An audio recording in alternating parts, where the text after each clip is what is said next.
नमस्कार, मी डॉक्टर मनीषा आहेर, मराठा विद्याप्रसारक समाजाचे श्रीमती विमलाबेन खिमजी तेजुकाया, कला, विज्ञान आणि वाणिज्य महाविद्यालय देवळाली कॅम्प, नाशिक. आजच्या या व्हिडिओ लेक्चरमध्ये आपण उपभोग फलनावर परिणाम करणारे घटक या घटकाचा सविस्तर अभ्यास करणार आहोत. या अगोदरच्या व्हिडिओ लेक्चरमध्ये आपण उपभोग फलन म्हणजे काय या घटकाचा सविस्तर अभ्यास केला. उपभोग फलन याचा अर्थ उत्पन्न आणि उपभोग यांच्यामध्ये असणारा कार्यकारण संबंध स्पष्ट करण्यासाठी किंवा यांच्यामध्ये असणारा फंक्शनल रिलेशन स्पष्ट करण्यासाठी फलन ही संकल्पना वापरली जाते. म्हणून अर्थव्यवस्थेत उपभोग हा उत्पन्नावर कसा अवलंबून असतो याचा अभ्यास करत असताना उपभोग फलन ही संकल्पना महत्त्वाची ठरते. अर्थव्यवस्थेमध्ये उपभोग फलन म्हणजे समाजाची उपभोगाची प्रवृत्ती ही उत्पन्नानुसार बदलते. अर्थव्यवस्थेत खर्चशक्य उत्पन्नात वाढ झाली तर उपभोग वाढतो, खर्चशक्य उत्पन्न कमी झालं तर उपभोगात देखील घट होते. आणि म्हणून उपभोग फलन या संकल्पनेचा सविस्तर अभ्यास करत असताना आपण सीमांत उपभोग प्रवृत्ती म्हणजे काय याचाही अभ्यास केला. सीमांत उपभोग प्रवृत्ती म्हणजे एका विशिष्ट कालखंडामध्ये समाजाच्या उत्पन्नात बदल झाल्यानंतर त्याचा उपभोगावर काय परिणाम होतो किंवा समाजाचं उत्पन्न बदललं असता उपभोग कशा प्रकारे बदलतो याचा अभ्यास करण्यासाठी सीमांत उपभोग प्रवृत्ती या संकल्पनेचा अभ्यास आपण या अगोदर केला आहे. त्याचबरोबर सरासरी उपभोग प्रवृत्ती म्हणजे ॲव्हरेज प्रोपेन्सिटी टू कन्झ्युम. सरासरी उपभोग प्रवृत्ती याचा अर्थ असा की एका विशिष्ट कालखंडामध्ये अर्थव्यवस्थेत समाजाचं असणारं एकूण उत्पन्न आणि त्या उत्पन्नापैकी समाज किती टक्के उत्पन्न उपभोगावर खर्च करतो हे शोधण्यासाठी सरासरी उपभोग प्रवृत्ती या संकल्पनेचा वापर केला जातो. म्हणजे समाजाचं एका विशिष्ट कालखंडामध्ये असणारं एकूण खर्चयोग्य उत्पन्न आणि त्या खर्चयोग्य उत्पन्नाशी समाजाचा असणारा उपभोग याच्या आधारे सरासरी उपभोग प्रवृत्ती मोजता येते. त्याचबरोबर उपभोगासंबंधी किंवा उपभोग फलनाचा अभ्यास करत असताना आपण प्राध्यापक जे.एम. केन्स यांचा उपभोगासंबंधीचा मानसशास्त्रीय सिद्धांत याचाही सविस्तर अभ्यास केला. प्राध्यापक केन्स यांच्या मते समाजाची एक अशा प्रकारची मानसशास्त्रीय प्रवृत्ती असते की ज्या प्रमाणात उत्पन्न वाढत जाईल त्याच प्रमाणात उपभोग देखील वाढतो. म्हणजे जसं जसं समाजाचं उत्पन्न वाढतं तसतसा समाजाचा उपभोग देखील वाढतो. पण उत्पन्नात होणाऱ्या वाढीच्या तुलनेत उपभोगात होणारी वाढ मात्र कमी असते. त्याचं कारण आपल्या मिळालेल्या उत्पन्नाचा सर्वच सर्व वाढीव भाग हा उपभोगावर खर्च केला जात नाही तर भविष्यकाळाची तरतूद म्हणून काही टक्के उत्पन्न हे बचत रूपाने बाजूला काढलं जातं. आणि ही मानसशास्त्रीय प्रवृत्ती आहे, एक सायकोलॉजिकल टेंडन्सी आहे की समाजामध्ये उत्पन्नात वाढ होत असताना उपभोग देखील वाढतो. पण उत्पन्नात ज्या प्रमाणात वाढ होते त्या प्रमाणात उपभोगात वाढ होत नाही. म्हणजेच उत्पन्नात होणाऱ्या वाढीच्या तुलनेत उपभोगात होणारी वाढ मात्र कमी असते. म्हणून प्राध्यापक केन्स यांनी आपला मानसशास्त्रीय सिद्धांत मांडत असताना उत्पन्नातील संपूर्ण वाढ ही उपभोगावर खर्च न करण्याची प्रवृत्ती समाजाची दिसून येते. कारण प्रत्येक व्यक्ती आपल्या भविष्यकाळाचा विचार करून आपल्याला मिळालेल्या उत्पन्नाचा काही भाग तरतुदीचा हेतू म्हणून किंवा खबरदारीचा हेतू म्हणून आपल्या उत्पन्नाचा काही भाग हा बचत रूपाने बाजूला ठेवते. या अगोदरच्या लेक्चरला या सर्व घटकांचा सविस्तर अभ्यास केल्यानंतर आज आपण अभ्यासणार आहोत ते म्हणजे उपभोग फलनावर परिणाम करणारे घटक.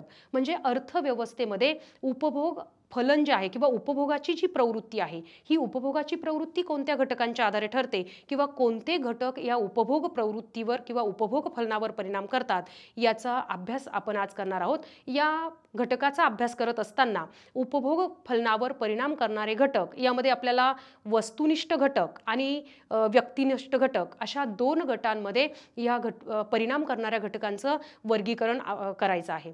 अर्थव्यवस्थेमध्ये वस्तुनिष्ठ घटक म्हणजे अर्थव्यवस्थेत उपभोग फलनावर वस्तुनिष्ठ घटकांचा होणारा परिणाम आणि व्यक्तिनिष्ठ किंवा त्यालाच मनोनिष्ठ घटक किंवा आपल्या मानसिकतेशी निगडीत असणारे जे घटक आहे या घटकांना व्यक्तिनिष्ठ घटक असं म्हटलंय. आणि या व्यक्तिनिष्ठ घटकांचा देखील समाजाच्या उपभोग प्रवृत्तीवर किंवा उपभोग फलनावर काय परिणाम होतो याचा सविस्तर अभ्यास आपण आजच्या लेक्चरमध्ये करणार आहोत. म्हणून आजच्या या व्हिडिओ लेक्चरमध्ये आपल्या अभ्यासाची उद्दिष्टे आहे उपभोग फलनावर परिणाम करणारे जे घटक आहे त्यांचा सविस्तर अभ्यास करणे.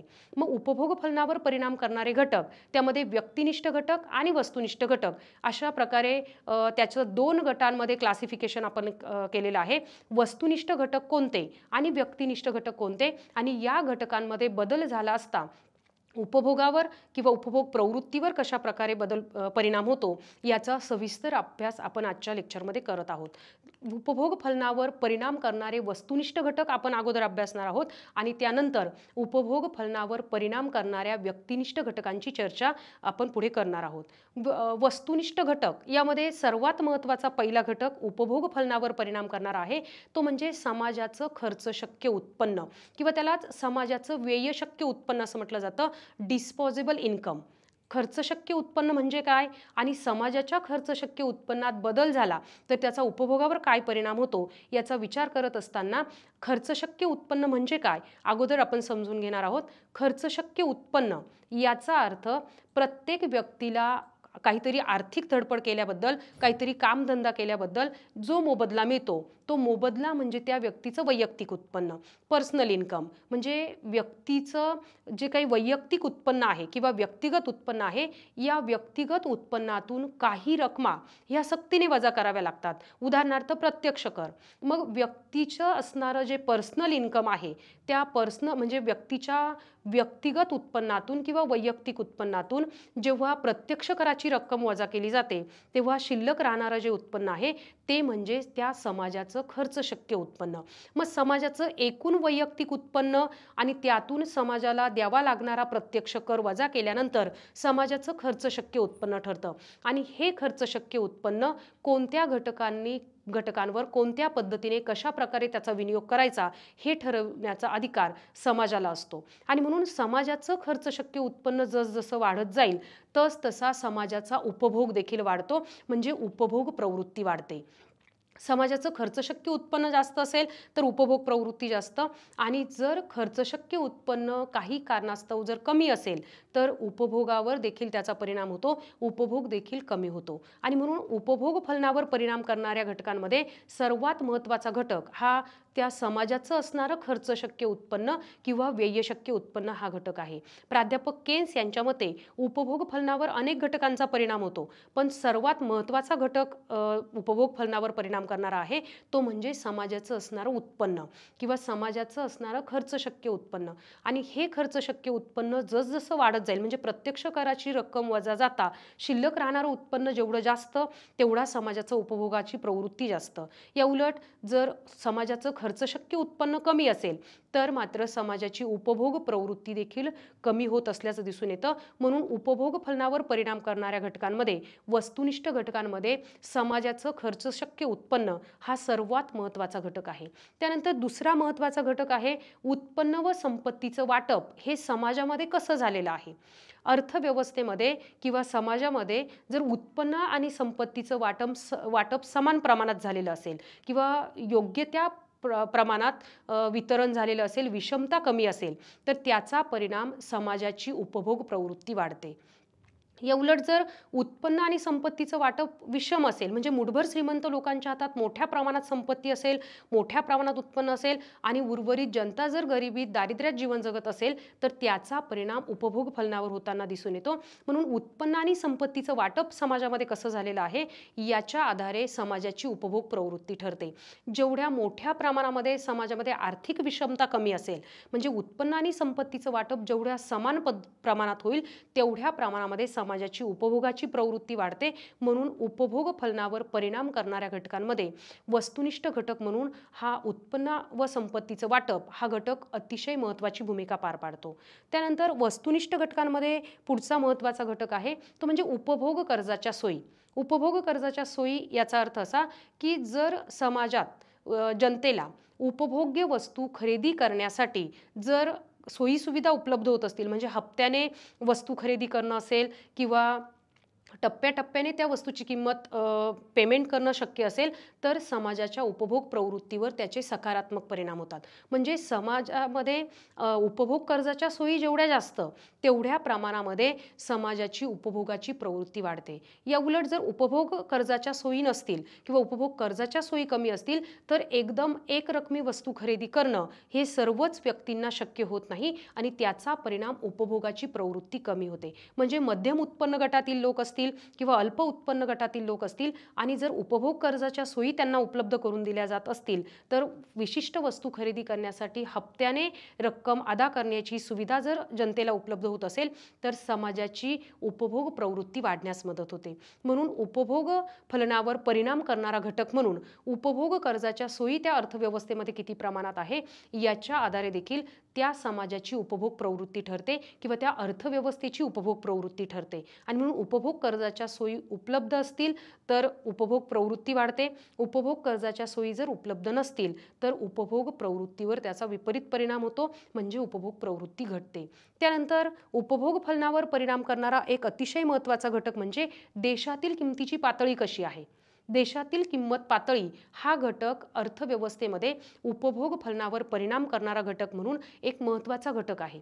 देशामध्ये जर किंमत पातळी वाढत असेल, सर्वसामान्य किंमत पातळी जर वाढत असेल तर ज्या प्रमाणात किंमत पातळी वाढेल त्या प्रमाणामध्ये जनतेचं वास्तव उत्पन्न कमी होतं आणि जनतेचं वास्तव उत्पन्न कमी होत असल्यामुळे उपभोग फलन जे आहे किंवा उपभोगाची प्रवृत्ती जी आहे ती कमी होताना दिसून येते. देशामध्ये किमतीची पातळी जर वाढत असेल तर त्या प्रमाणामध्ये त्या अर्थव्यवस्थेत पैशाचं मूल्य कमी होऊ लागतं, म्हणजेच पैशाची खरेदी शक्ती घटते, पर्चेसिंग पॉवर कमी होते आणि त्याचा परिणाम आपल्याकडे असणाऱ्या उत्पन्नातून आपल्याला जास्तीत जास्त खर्च करून देखील जर आपल्या गरजा पूर्ण होत नसतील तर उपभोग प्रवृत्ती हळूहळू कमी व्हायला लागते. म्हणजेच उपभोग देशातील किमतीची पातळी कशी आहे, देशातील किंमत पातळीत वाढ होत असेल, महागाईचा प्रश्न निर्माण होत असेल तर त्या प्रमाणामध्ये उपभोग प्रवृत्ती देखील अर्थव्यवस्थेत कमी होते. या उलट जर देशातील किंमत पातळी स्थिर राहत असेल किंवा एका विशिष्ट पातळीवर जर तिला स्थैर्य प्राप्त झालं असेल तर त्याचा परिणाम उपभोग प्रवृत्ती वाढते. म्हणून देशातील किंमत पातळी कशी आहे, देशातील किंमत पातळी स्थिर आहे की तिच्यामध्ये मोठ्या प्रमाणात बदल होतात यावर देखील त्या अर्थव्यवस्थेत उपभोगाची प्रवृत्ती अवलंबून आहे. आता देशाची किंमत पातळी स्थिर असणं याचा शब्दशः अर्थ स्थिर म्हणजे एका विशिष्ट पातळीवर कॉन्स्टंट असा नाही, तर किंमत पातळी स्थिर असणं याचा अर्थ असा की किमतीमध्ये हळुवारपणे बदल होत आहेत, अगदी आकस्मिक स्वरूपात खूप मोठ्या प्रमाणात बदल होत नसतील तर त्या अर्थव्यवस्थेत किंमत पातळी स्थिर आहे असं म्हटलं जातं किंवा किंमत पातळीचं स्थैर्य प्रस्थापित झालेलं आहे असं म्हटलं जातं आणि त्याचा परिणाम समाजाची उपभोग प्रवृत्ती वाढते. म्हणून अर्थव्यवस्थेमध्ये किंमत पातळी कशी आहे किंवा देशातील किंमत पातळी कशा प्रकारे बदल होतात त्याच्या आधारे उपभोगाची प्रवृत्ती ठरते. त्यानंतर उपभोग फलनावर परिणाम करणाऱ्या वस्तुनिष्ठ घटकांमध्ये अजून एक महत्त्वाचा घटक आहे तो म्हणजे वेतनाचा दर.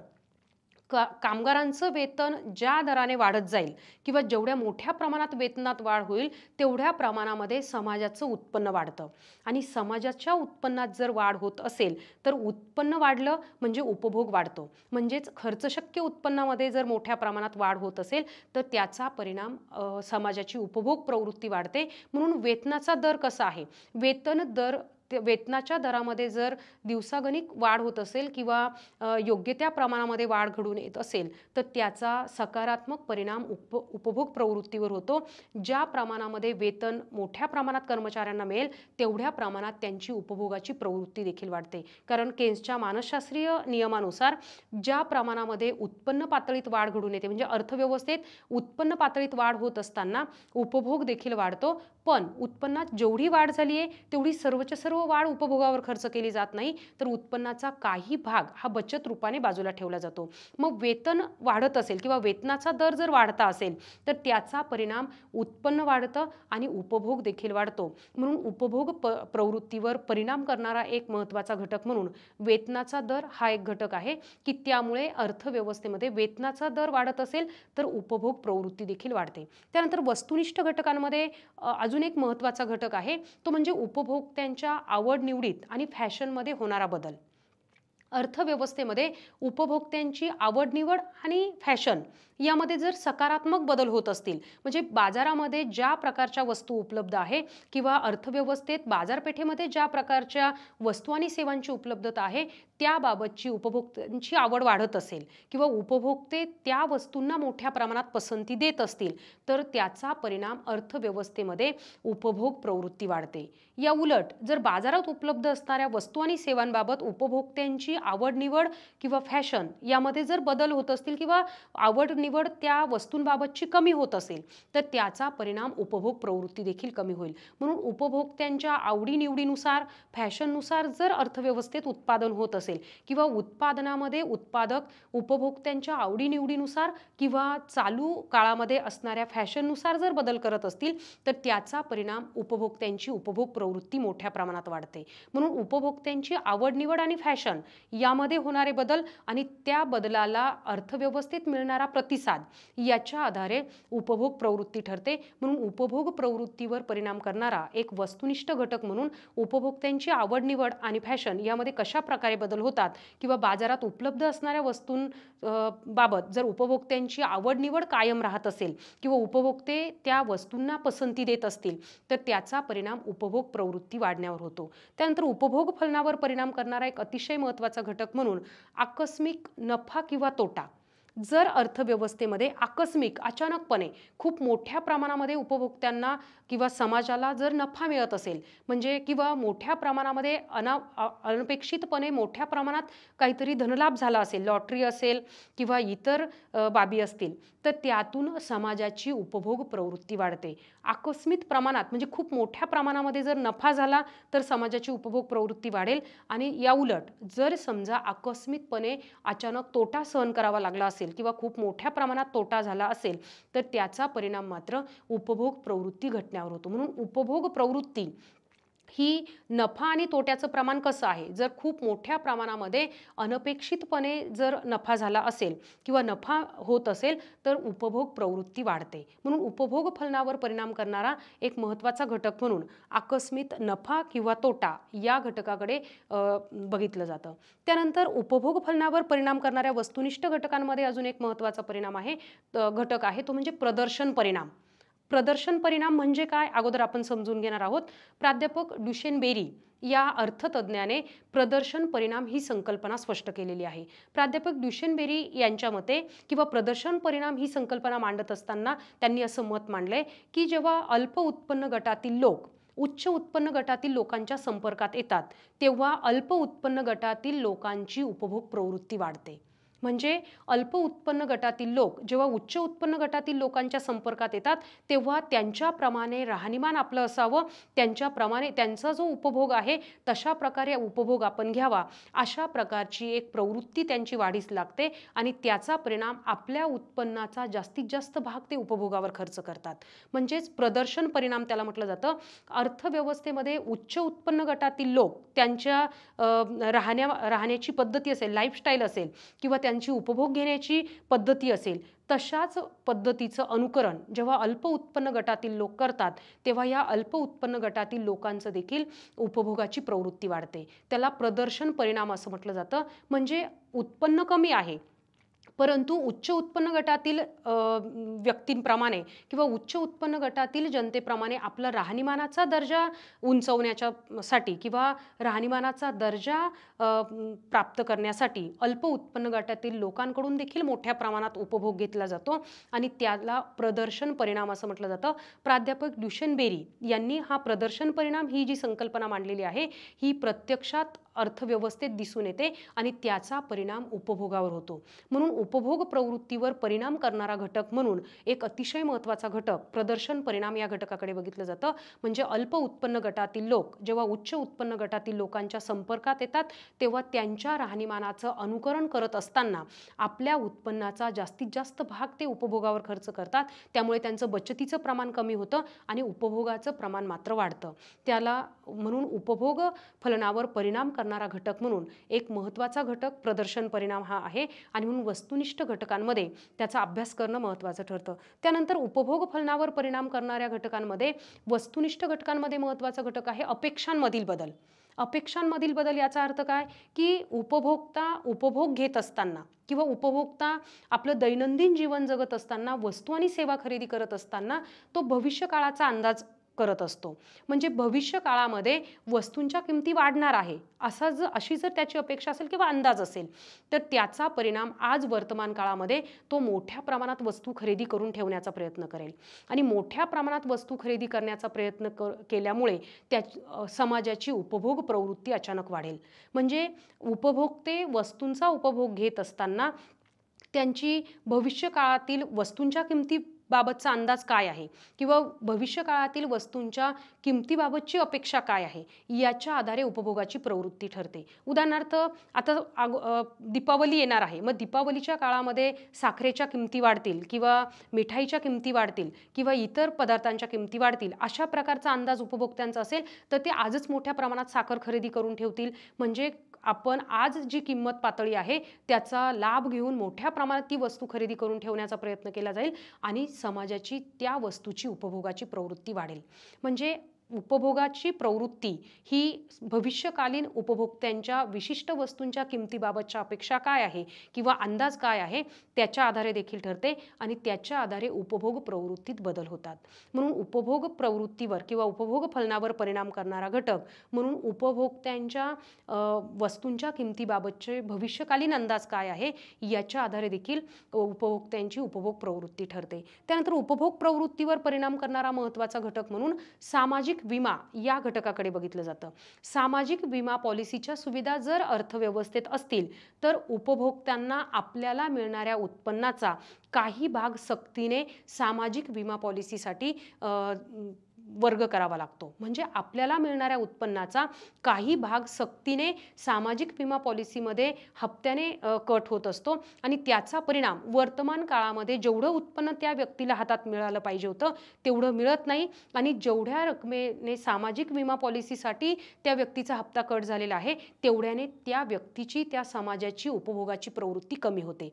म्हणून जर अर्थव्यवस्थेत सामाजिक विमा पॉलिसीच्या सुविधा असतील तर सामाजिक विमा पॉलिसीच्या सुविधांमुळे विशिष्ट टक्के रक्कम म्हणजे मिळणाऱ्या वेतनाचा विशिष्ट टक्के रक्कम ही सक्तीने सामाजिक विमा पॉलिसी या स्कीमसाठी कट होते आणि त्याचा परिणाम उपभोग प्रवृत्ती तेवढ्या रकमेने कमी होते. म्हणून उपभोग प्रवृत्तीवर परिणाम करणारा घटक म्हणून सामाजिक विमा सुविधा किंवा सामाजिक विमा पॉलिसीच्या सुविधा अर्थव्यवस्थेत कशा आहे यावर देखील समाजाची उपभोगाची प्रवृत्ती अवलंबून असते. त्याचबरोबर उपभोग फलनावर परिणाम करणारा वस्तुनिष्ठ घटक म्हणून अजून एक महत्त्वाचा घटक आहे तो म्हणजे टिकाऊ वस्तूंचा साठा. टिकाऊ वस्तूंचा साठा म्हणजे देशातील नागरिकांकडे किंवा देशातील जनतेकडे जर घरात टिकाऊ वस्तूंचा साठा पुरेपूर असेल म्हणजे फ्रीज असेल, टी व्ही असेल, रेफ्रिजरेटर असेल किंवा फोर व्हीलर असेल, अशा प्रकारच्या ज्या टिकाऊ वस्तू आहे या टिकाऊ वस्तूंचा साठा असेल म्हणजे ह्या टिकाऊ वस्तू ऑलरेडी जर समाजाच्या खरेदी करून झालेल्या असतील तर वारंवार या वस्तूंवर खर्च करण्याची किंवा वर्तमानकालीन जे उत्पन्न आहे या उत्पन्नाचा काही भाग त्या वस्तूंवर खर्च करण्याची आवश्यकता नसते आणि त्याचा परिणाम जर टिकाऊ वस्तूंचा साठा मोठ्या प्रमाणात असेल किंवा टिकाऊ वस्तू अगोदरच घेऊन झालेल्या असतील तर मिळणाऱ्या वर्तमानकालीन उत्पन्नाचा जास्तीत जास्त भाग उपभोगावर खर्च होतो, बचत रूपाने कमी उत्पन्न बाजूला ठेवलं जातं. या उलट जर देशातील नागरिकांकडे टिकाऊ वस्तूंचा साठा कमी असेल, टिकाऊ वस्तूंचा साठा म्हणजे घरामध्ये फ्रीज घ्यायचंय म्हणून पर मंथ मिळणाऱ्या उत्पन्नातून काही टक्के रक्कम आपण आपल्याला पुढच्या 2 महिन्यात 4 महिन्यात जर आपल्याला फ्रीज घ्यायचा आहे तर त्यासाठी काही रक्कम आपण बाजूला काढून ठेवतो आणि त्याचा परिणाम तेवढ्या रकमेने उपभोग कमी होतो. म्हणून जर घरामध्ये टिकाऊ वस्तूंचा साठा नसेल तर आपल्याला टी व्ही घ्यायचा आहे, आपल्याला फर्निचर करायचं आहे, आपल्याला नवीन घर घ्यायचं आहे, या घटकांसाठी समाजातील व्यक्ती आपल्या उत्पन्नाचा काही भाग सक्तीने बाजूला काढून ठेवतात आणि तेवढ्या रकमेने समाजाचा उपभोग कमी होऊ लागतो. या उलट जर टिकाऊ वस्तूंचा साठा असेल म्हणजे टिकाऊ वस्तू ऑलरेडी घेऊन झालेल्या असतील तर मात्र उपभोगाची प्रवृत्ती वाढते.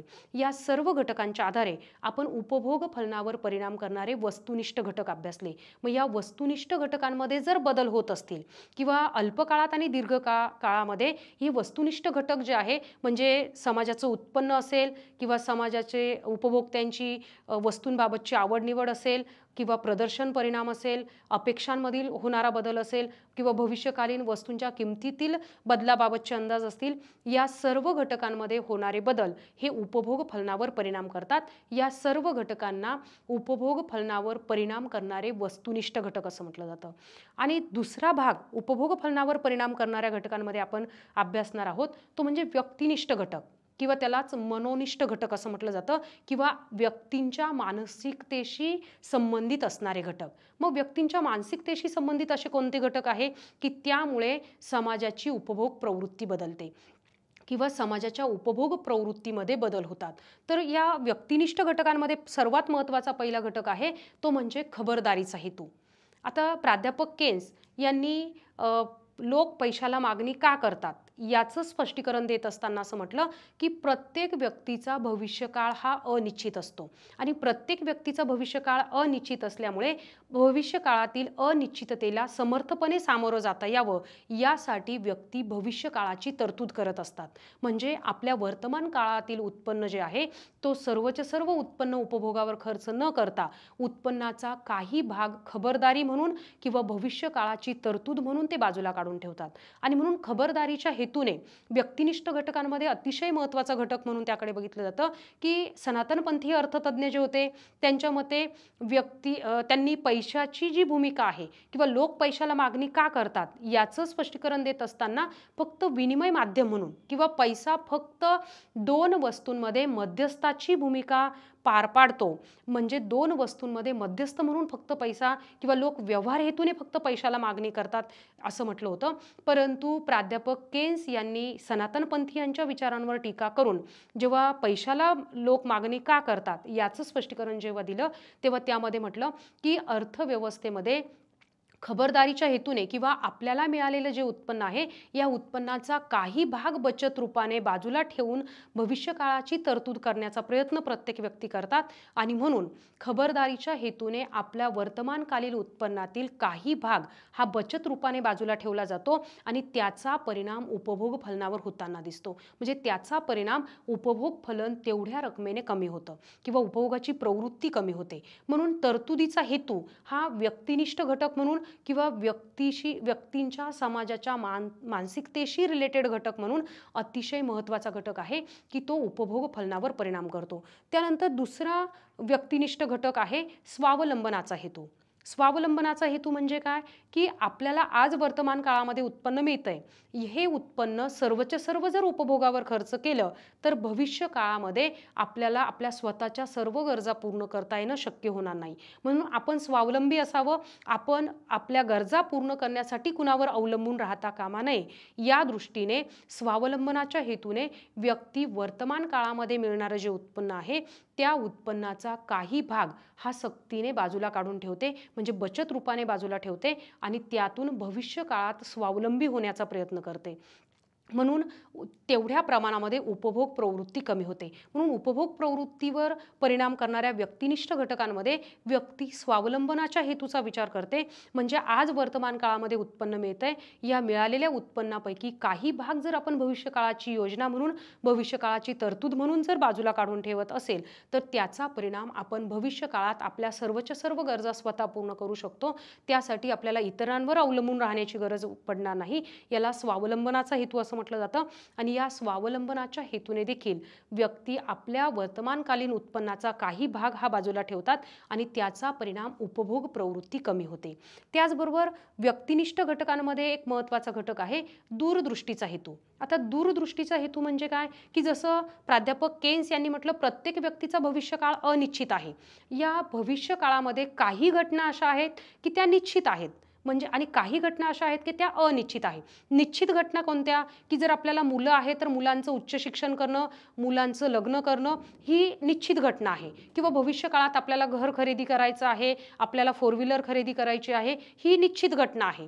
आणि अनिश्चित घटना म्हणजे काय की अचानक घरातील कर्त्या पुरुषाचा मृत्यू होणं असेल, आजार असेल, अपघात असेल, या प्रकारच्या घटना की ज्या आपल्या आयुष्यामध्ये अनिश्चिततेने त्याच्याबद्दल आपण आज वर्तमान काळामध्ये सांगू शकत नाही. आणि म्हणून भविष्य काळाची दूरदृष्टीने विचार करून भविष्य काळामध्ये काही घटना आपल्या निश्चित आहे की त्या निश्चित घटकांच्या दृष्टीने दूरदृष्टीने व्यक्ती काही उत्पन्न आपल्या वर्तमान काळातील उत्पन्नातून काही उत्पन्न बाजूला काढून ठेवते. म्हणजे मुलांचं शिक्षण, मुलांचं लग्न, त्यांची सेटलमेंट असेल किंवा घर खरेदी करणं असेल, मोटार खरेदी करणं असेल, या निश्चित घटकांच्या दृष्टीने व्यक्ती आपल्या वर्तमान काळातील उत्पन्नातून काही भाग बचत रूपाने बाजूला ठेवतात आणि त्याचा परिणाम उपभोग प्रवृत्ती कमी होते. त्याचबरोबर काही अनिश्चित घटना आहे, म्हणजे अचानक घरातील कर्त्या पुरुषाचा मृत्यू होणं असेल किंवा आजारपण असेल, अपघात असेल, अशा प्रकारच्या अनिश्चित घटना की ज्या कोणत्याही प्रकारची पूर्वसूचना न देता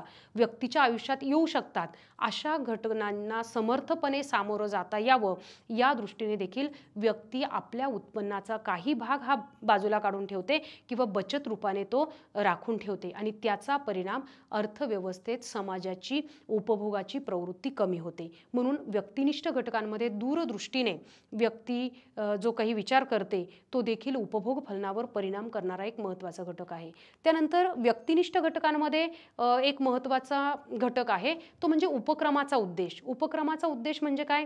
भविष्य काळात काहीतरी उद्योग व्यवसाय सुरू करायचा आहे, भविष्य काळामध्ये काहीतरी आपल्या इन्कम सोर्समध्ये वाढ करायची आहे, अशा कारणासाठी जर व्यक्ती आपल्या उत्पन्नातून वर्तमानकालीन उत्पन्नातून काही भाग बचत रूपाने किंवा भांडवल रूपाने बाजूला काढून ठेवत असेल तर त्याचा परिणाम समाजाची उपभोग प्रवृत्ती कमी होते. म्हणजे भविष्य काळात काहीतरी उद्योग व्यवसाय सुरू करायचा आहे, काहीतरी आपलं उत्पन्न वाढविण्याच्या दृष्टीने काहीतरी उपक्रम राबवायचे असतील तर त्याच्यासाठी जर आज वर्तमानकालीन उत्पन्नातून काही उत्पन्न बाजूला काढून ठेवलं जात असेल तर त्याचा परिणाम तेवढ्या प्रमाणामध्ये त्या समाजाची उपभोग प्रवृत्ती कमी होते. त्यानंतर उपभोग प्रवृत्तीवर परिणाम करणारा व्यक्तिनिष्ठ घटक म्हणून सुधारणेचा उद्देश हा देखील एक महत्त्वाचा उद्देश आहे की आज आपण वर्तमान काळामध्ये ज्या प्रकारचं जीवनमान जगतो आहे त्यापेक्षा उच्च प्रतीचं जीवनमान आपल्याला भविष्य काळात जगता यावं किंवा आपली जी लाईफस्टाईल आहे, आपली जी जीवनशैली आहे तिच्यामध्ये उच्च प्रतीची सुधारणा करता यावी या दृष्टीने देखील व्यक्ती वर्तमान काळातील काही उत्पन्न हे भविष्य काळासाठी राखून ठेवते, बचत रूपाने बाजूला ठेवते. म्हणून बचत फलनामध्ये वाढ होते आणि उपभोग फलन मात्र कमी होतं किंवा उपभोगाची प्रवृत्ती घटते. म्हणून सुधारणेच्या उद्देशाचा अर्थ भविष्य काळात उच्च प्रतीची जीवनशैली जगता यावी या दृष्टीने जर व्यक्ती प्रयत्न करत असेल, त्यासाठी बचत करत असेल तर उपभोग फलनावर परिणाम करणारा व्यक्तिनिष्ठ घटक म्हणून हा देखील एक अतिशय महत्त्वाचा घटक आहे. त्यानंतर व्यक्तिनिष्ठ घटकांमध्ये पुढचा महत्त्वाचा घटक आहे तो म्हणजे कंजूसपणा. आता कंजूसपणा म्हणजे काय की अर्थव्यवस्थेमध्ये व्यक्तीची जी काही मानसशास्त्रीय प्रवृत्ती असते किंवा व्यक्तीची जी काही सायकोलॉजिकल टेंडन्सी असते त्यामध्ये काही व्यक्ती ह्या खूप मोठ्या प्रमाणात खर्चिक असतात आणि खूप मोठ्या प्रमाणात खर्चिक असणाऱ्या ज्या व्यक्ती आहेत त्या आपल्या उत्पन्नाचा जास्तीत जास्त भाग उपभोगावर खर्च करतात, बचत रूपाने अतिशय अल्प उत्पन्न ते बाजूला ठेवतात. तर काही व्यक्ती अशा असतात की त्या कंजूस असतात.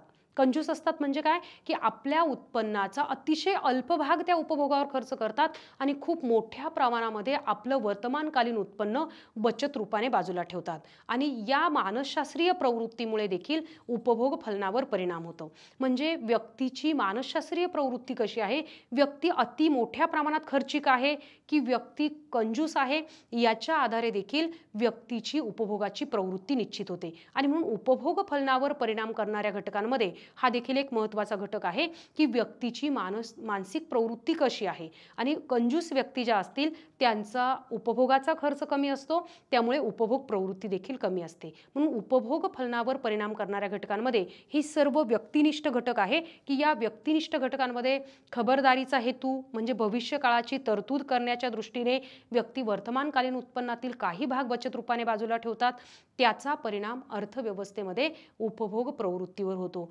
त्यानंतर स्वावलंबनाचा हेतू म्हणजे भविष्य काळात आपण आपल्या स्वतःच्या गरजा स्वतःच पूर्ण करू शकतो, यासाठी व्यक्ती स्वावलंबी होण्याच्या उद्देशाने वर्तमानकालीन उत्पन्नाचा काही भाग उपभोगावर खर्च करतात आणि काही भाग बचत रूपाने बाजूला ठेवतात.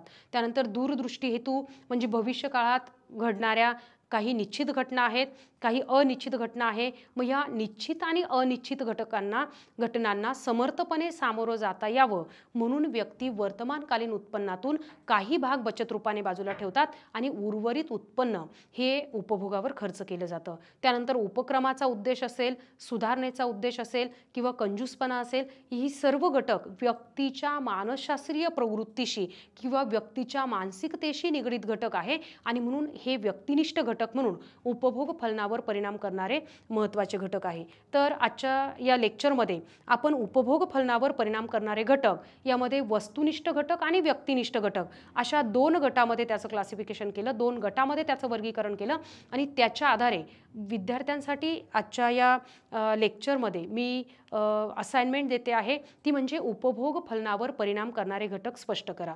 आणि हे उपभोग फलनावर परिणाम करणारे घटक स्पष्ट करून आपण त्याचं उत्तर दिलेल्या ईमेल आयडीवर किंवा गुगल क्लासरूम जो कोड दिलेला आहे तो क्लासरूम जॉईन करून त्याचं उत्तर आपण पाठवू शकता. यानंतर आजच्या लेक्चरमध्ये आपण काय शिकलो किंवा आजच्या लेक्चरमध्ये आपल्याला कोणत्या घटकांचं ज्ञान झालं याचा जर विचार केला तर अल्पकाळात आणि दीर्घकाळात वस्तुनिष्ठ आणि व्यक्तिनिष्ठ घटकांमध्ये मोठ्या प्रमाणात बदल होतात आणि त्याचा सर्वाधिक प्रभाव हा उपभोग फलनावर होतो. त्यामुळे उपभोग फलनाच्या स्वरूपात आणि आकारमानात खूप मोठ्या प्रमाणात बदल होतात. म्हणजे व्यक्तिनिष्ठ घटक किंवा वस्तुनिष्ठ घटक या असंख्य घटकांमुळे उपभोगाची प्रवृत्ती वाढणं किंवा घटणं हे या घटकांतील बदलांवर अवलंबून असतं. मग त्यामध्ये वस्तुनिष्ठ घटकांमध्ये देशातील किंमत पातळीत बदल घडून येत असेल किंवा समाजाच्या व्ययशक्य उत्पन्नामध्ये मोठ्या प्रमाणात वाढ घडून येत असेल तर त्याचा परिणाम उपभोग प्रवृत्ती कमी होते. म्हणजे अर्थव्यवस्थेत उत्पन्न वाढलं तर उपभोग प्रवृत्ती वाढते, उत्पन्न कमी झालं तर उपभोग प्रवृत्ती देखील तेवढ्या प्रमाणात कमी होते. त्याचबरोबर व्यक्तिनिष्ठ घटक जे आहे म्हणजे व्यक्ती आपल्याला मिळालेल्या उत्पन्नाचा विनियोग करत असताना त्या उत्पन्नाबाबत त्या व्यक्तीची मानसशास्त्रीय प्रवृत्ती काय आहे. म्हणजे व्यक्ती आपल्या उत्पन्नापैकी जास्तीत जास्त भाग उपभोगावर खर्च करत असेल, भविष्यकाळाचा विचार फारसा करत नसेल तर उपभोग प्रवृत्ती वाढते किंवा खूप मोठ्या प्रमाणात भविष्यकाळाचा विचार करून वर्तमान काळात जर मोठ्या प्रमाणात उत्पन्न भविष्यकाळासाठी राखून ठेवलं जात असेल तर बचत फलन वाढतं आणि उपभोग फलनावर मात्र विपरीत परिणाम होतो. म्हणून आजच्या लेक्चरमध्ये आपण उपभोग फलनावर परिणाम करणारे घटक यामध्ये व्यक्तिनिष्ठ घटक आणि वस्तुनिष्ठ घटक या 2 घटकांचा आढावा घेतला. या नंतरच्या व्हिडिओ लेक्चरमध्ये आपण बचत फलन म्हणजे काय आणि बचत फलन कशा प्रकारे ठरतं याचा अभ्यास करणार आहोत. अर्थव्यवस्थेमध्ये एकूण मिळणारं जे उत्पन्न आहे त्या उत्पन्नाचं 2 गटामध्ये विभाजन होतं. म्हणजे उत्पन्नाचा काही भाग उपभोगावर खर्च केला जातो आणि काही भाग बचत रूपाने बाजूला ठेवला जातो. म्हणजे प्राध्यापक केन्स यांच्या मते यांनी म्हटल्याप्रमाणे की उत्पन्नात ज्या प्रमाणात वाढ होईल त्या प्रमाणात उपभोगात वाढ होत नाही, कारण उत्पन्नात होणाऱ्या वाढीच्या तुलनेत उपभोगात होणारी वाढ मात्र कमी असते, कारण समाज बचत करतो. म्हणून बचत फलन म्हणजे काय या घटकाचा आढावा आपण नंतरच्या व्हिडिओ लेक्चरमध्ये घेणार आहोत. धन्यवाद.